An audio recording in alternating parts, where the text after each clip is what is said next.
Hello guys, welcome to my channel Creative Life. So, today we are going to listen a story of Thambellina. So let's begin. Once upon a time, a young woman wished to have a little girl. Finally, one day, her wish came true.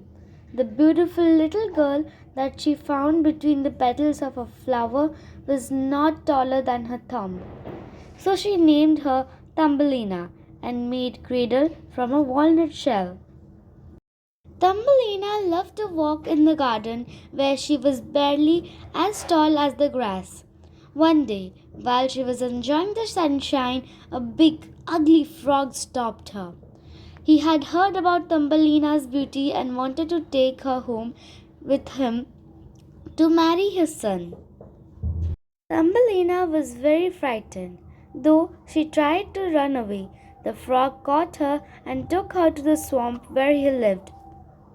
He placed Thumbelina on a water lily pad in the middle of a nearby pond. Poor Thumbelina was lonely and afraid. Small fish swimming in the pond heard Thumbelina crying and came to help her. She was so tiny and helpless and so lovely that they felt sorry for her. Swimming under the leaf, they nibbled away the stem so that Thumbelina would float away from where the frogs lived.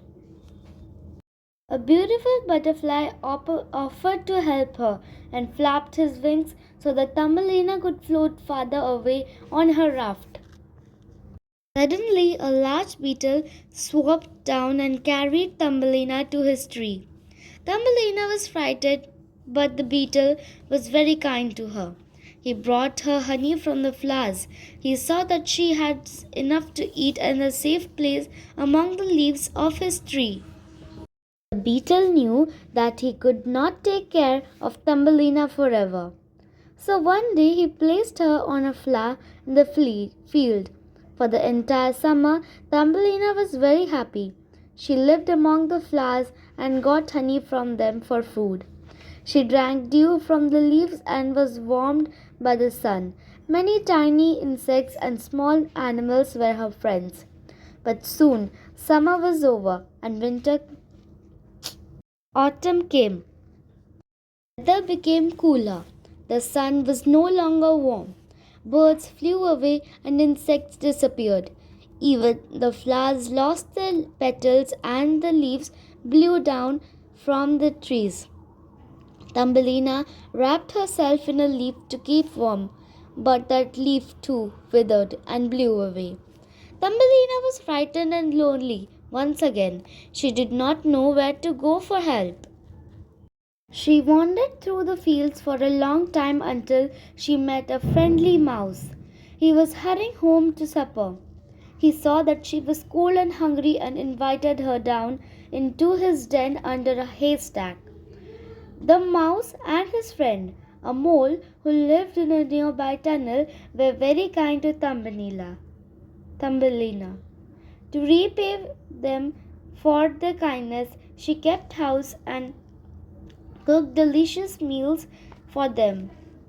One day, while Thumbelina was there alone, she looked out and saw a poor swallow who seemed to be dead. When he fluttered his wings, she brought him in before the fire, where he was soon warmed. He had not really been dead, just numb from the cold. Thumbelina cared for the bird and saw that he had enough to eat. Finally, when he was strong and well, he thanked her and flew away.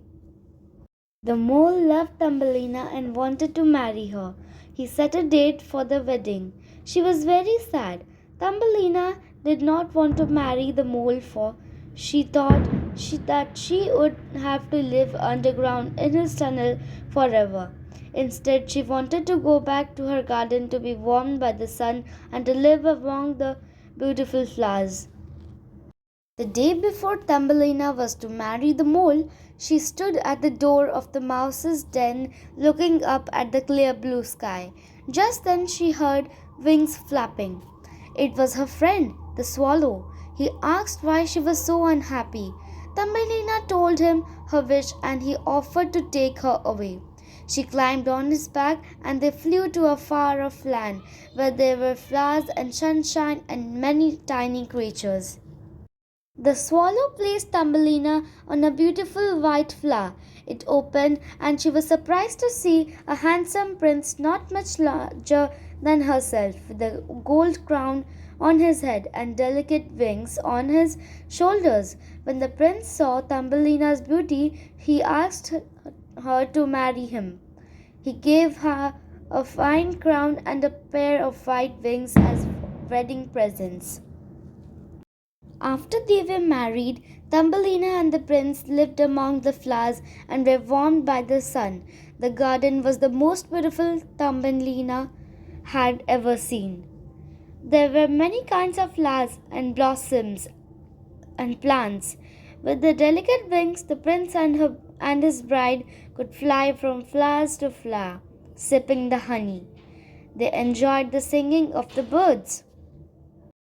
Their friend the swallow stayed to live near them in the garden. Thumbelina was no longer lonely. She and the prince loved this wonderful land and lived there happily forever and ever. Guys, did you like my video? Then please like, share and subscribe my channel. Meet you in the next video. Till then, goodbye.